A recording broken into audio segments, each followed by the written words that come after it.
بسم اللہ الرحمن الرحیم۔ ایک دن نبی کریم صلی اللہ علیہ وآلہ وسلم لوگوں میں تشریف فرما تھے کہ آپ کے پاس ایک شخص آیا اور پوچھنے لگا کہ ایمان کسے کہتے ہیں؟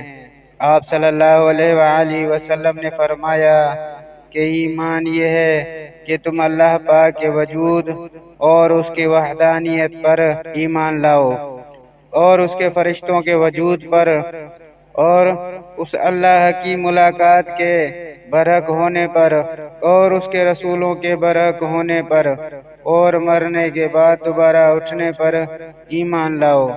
پھر اس نے پوچھا کہ اسلام کیا ہے؟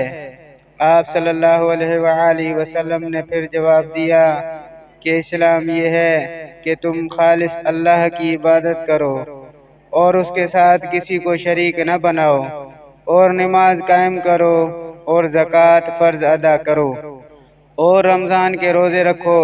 پھر اس نے احسان کے متعلق پوچھا۔ آپ صلی اللہ علیہ وآلہ وسلم نے فرمایا، احسان یہ ہے کہ تم اللہ کی عبادت اس طرح کرو گویا تم اسے دیکھ رہے ہو۔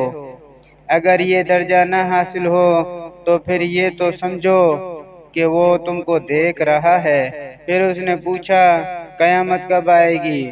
آپ صلی اللہ علیہ وآلہ وسلم نے فرمایا کہ اس کے بارے میں جواب دینے والا پوچھنے والے سے کچھ زیادہ نہیں جانتا، البتہ میں تمہیں اس کی نشانیاں بتلا سکتا ہوں۔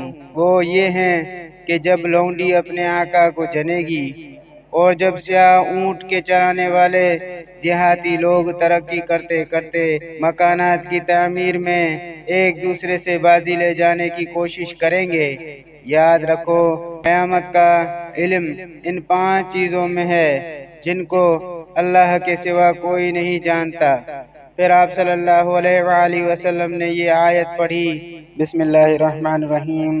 ترجمہ: بے شک اللہ تعالیٰ ہی کے پاس قیامت کا علم ہے، وہی بارش نازل فرماتا ہے اور ماں کے پیٹ میں جو ہے اسے جانتا ہے۔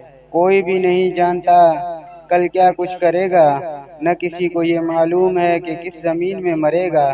یاد رکھو، اللہ تعالیٰ ہی پورے علم والا اور صحیح خبروں والا ہے۔ سورہ لقمان آیت نمبر 34۔ پھر وہ پوچھنے والا پیٹھ پھیر کر جانے لگا۔ آپ صلی اللہ علیہ وآلہ وسلم نے فرمایا کہ اسے واپس بلا کر لاؤ۔ لوگ دوڑ پڑے مگر وہ کہیں نظر نہیں آیا۔ آپ صلی اللہ علیہ وآلہ وسلم نے فرمایا کہ وہ جبرائیل تھے جو لوگوں کو ان کا دین سکھانے آئے تھے۔ صحیح بخاری حدیث نمبر 50۔